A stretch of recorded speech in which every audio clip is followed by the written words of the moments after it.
The genetic code of DNA is unique to each of us. 3 billion pieces of information shaping our characteristics, packed into every cell nucleus in our body. This is the double helix. The helix go round the outside like this. Knowledge of how it works and replicates is fundamental to our study of biology.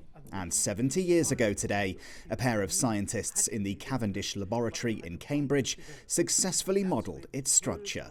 It was a tremendous breakthrough, and Watson and Crick was certainly aware of the fundamental importance of what they had done. In the last sentence in their paper, they were saying this structure provides a means for transmitting genetic information from one molecule to another.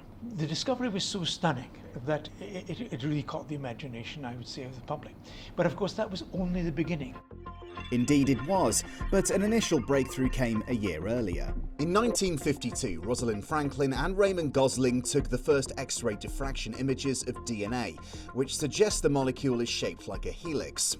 A year later, Francis Crick and James Watson used this image in their research to propose DNA has a double helix structure, publishing their findings in the scientific journal Nature. In 1977, the DNA sequencing method was designed by Francis Sanger, allowing for the code to be easily read and understood. A decade later, in 1988, Colin Pitchfork became the first criminal to be convicted on the basis of DNA evidence. In 1996, Dolly the sheep hit the headlines as the first mammal to ever be cloned from an adult cell, a feat previously thought impossible. And in 2003, the Human Genome Project successfully sequenced the human DNA code, opening up the huge potential of genetics-based medicine. Knowledge of the workings of DNA has a huge spread of applications today. Robert Green is a forensics reader at the University of Kent and says it's got to be considered one of the most important fields of science. If you look, it's got many applications beyond crime.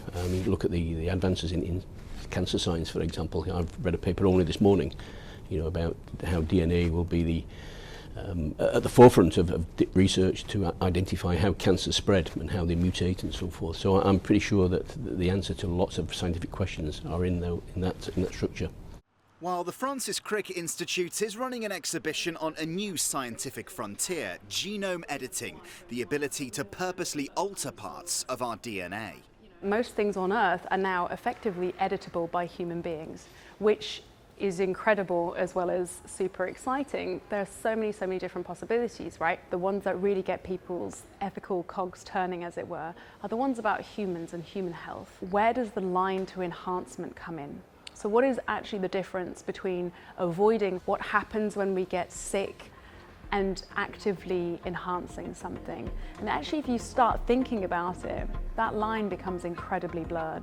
It sounds like science fiction and raises deep questions of just how far we want to go towards changing what fundamentally makes us who we are.